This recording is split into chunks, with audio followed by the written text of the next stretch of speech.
Namaskaram. Good morning, all of you. On this initiative of Government of Kerala Planning Board, uh, I think this is a very good initiative of you know spanning the vision for 2031, and particularly the sector which is likely to be focused is modernizing agriculture, livestock, and fisheries sector. My apologies. I had planned to be there physically and deliver my address. However, because of some other engagements which has come up, uh, just in a short notice, I am unable to do so. But I'll share my views on particularly on the livestock and dairy sector, how it can help in shaping the vision 2031 for the government of Kerala. As we all know, I think India is the largest producer of milk uh, in the world. We are actually producing about 248 million metric tons of milk, and this is growing at a CAGR of almost 5 to 6% per annum.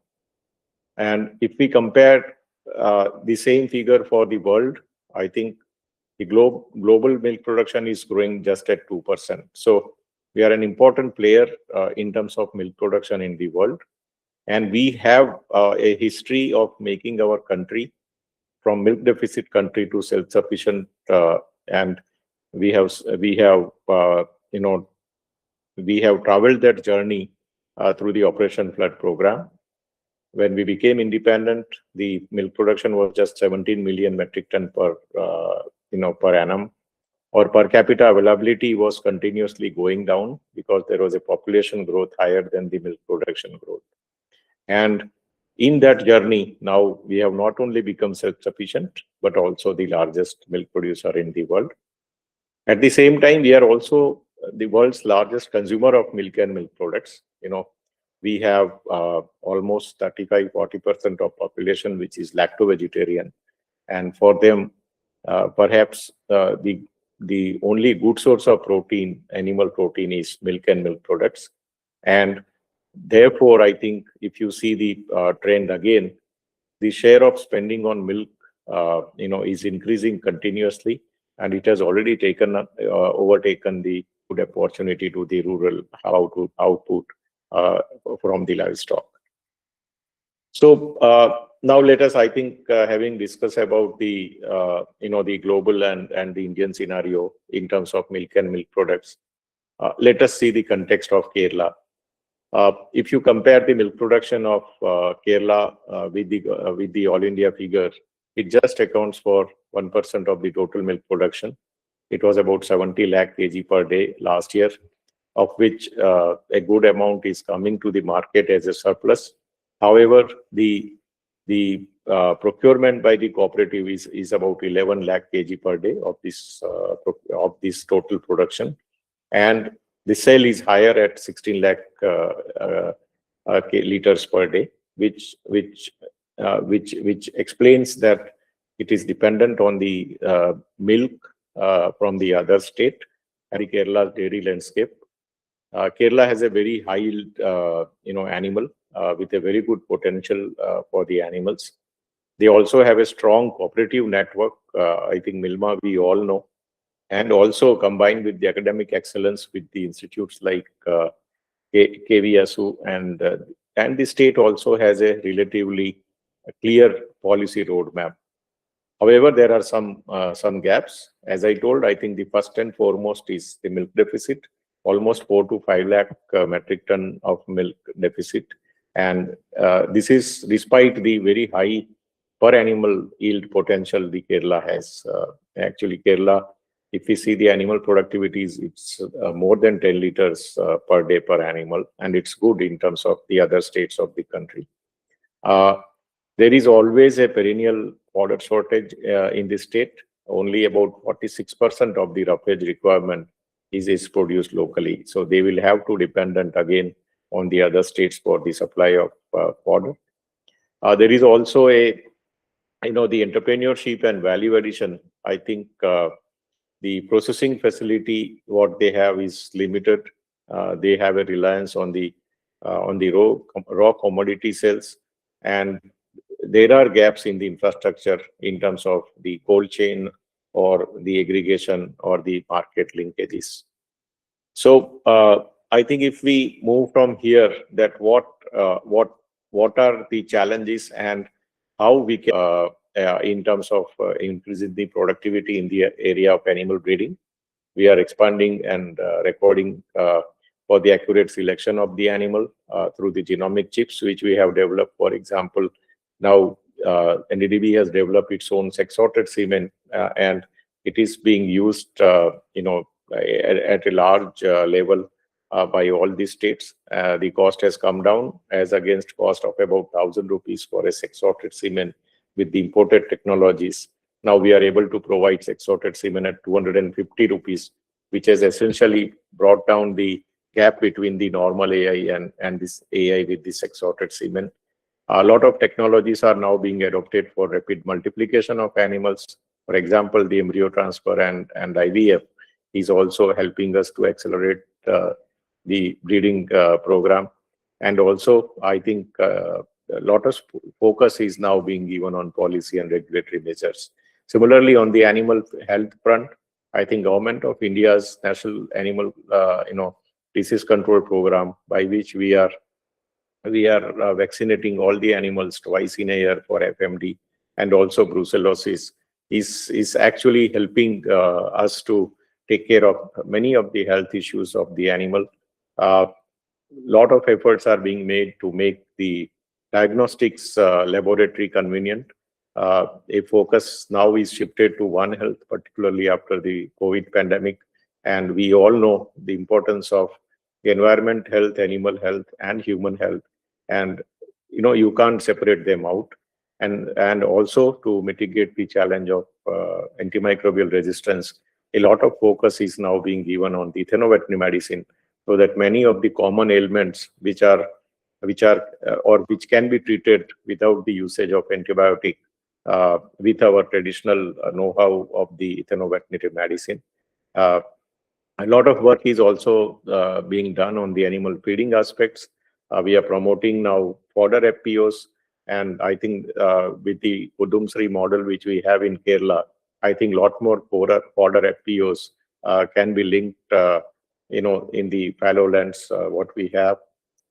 We are establishing some silage making facility or TMR units, and I think all the dairy cooperative societies in Kerala can also contribute towards the the fodder and silage making. And we need to support the low cost quality feed. Some more units can be set up so that the fodder availability in the state gets increased. With all this, I think we can easily target increase in the lactation yield, which is about 2,000 kg as of now, to more than 5,000 kg during the next 2 decades. The second critical focus area, which we have to do for the next phase of growth, is for taking care of some of these challenges. Convergence of activities in the areas where dairy has still not developed in the state, and also I think some alternate form of cooperatives, whether it is the farmer producer organizations or milk producer organizations, can also be thought of. And what is required now is a fair and transparent milk procurement system at the village level, which is also having a quality-based payment system. And therefore, I think large role will be played by the digitization of the entire value chain. And all this actually, with a special emphasis on the producer-owned institutions, can help us to increase the area of the growth of the organized sector or the share of the organized sector. And I think one of the other important thing which we can do is also increasing the women participation in this producer-owned institutions. The next critical focus area is again, like the organized sector needs to grow. Similarly, I think share of value-added products in the total milk and milk products what we market also needs to be increased, which will allow us to maybe provide more a better price to the farmers, and therefore I think we can retain the farmers who are involved in the dairy sector now. Uh, Actually, the low share of organized sector has led to inadequate supply of clean and quality milk products, as I described earlier. And as of now, only 25 to 30% of the total milk which is procured by the cooperatives is converted to dairy products. So what we need is to increase the capacity for the value-added products, and also improve the visibility of the dairy products of the cooperative by proper marketing strategies, or also better branding of the milk and products by the cooperatives. And this will help us to actually increase the share of value-added products like ice cream, paneer, for example, or butter, and which will also have slightly better margin, and we will be able to increase the share of value-added products from just 25-30% to almost 50% in the next 2 decades. I think that way we will be able to provide better margin and price to the farmers. They will continue to be in this sector, which is a challenge, and we will also see that more and more thrust on the animal husbandry sector can come if we are able to increase the share of the value-added products. And I think, having said, these are the areas which are linked to the business of the dairy cooperative. I think one of the other important focus area going forward is also the sustainability or the climate smart dairying through the sustainability. Dung, for example, is not utilized productively. So methane also gets emitted through the dung. And therefore, if we are able to mitigate this challenge by the better balancing program for the scientific feeding, it has a potential of reduction of the methane emission by 10 to 15%, and also having a better manure management. As we all know, manure has a both fuel and the fertilizer in it. We have been using this for a long period now, and therefore what requires is forming a value chain as similar to the milk chain for the farmers, so that farmers can get the additional income, and also the methane which is there is used productively. You have a small biogas plant at the farmer's backyard. You digest the methane. The digested methane is used for a clean cooking fuel by the families. The resultant slurry is actually converted into organic fertilizer.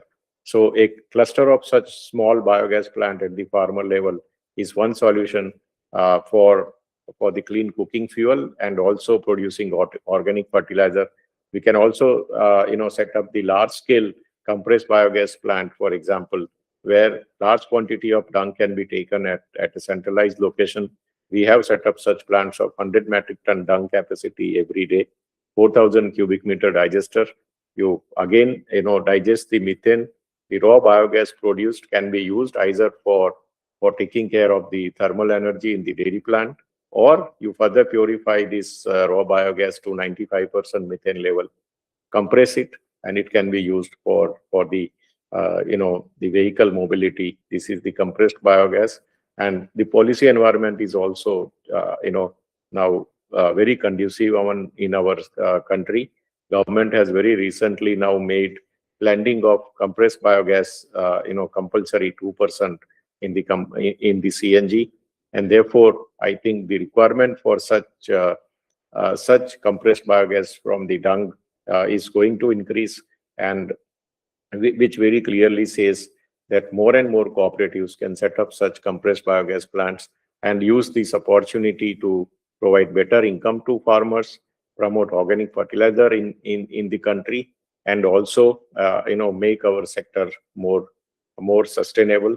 Apart from these two, I think there is also a focus on the renewable energy, and Kerala has been putting a lot of efforts on opportunity. I'm again thankful to the organizers for allowing me to share some of my views for the next 2 decades, or helping the Vision 2031 for the government of Kerala. Thank you so much.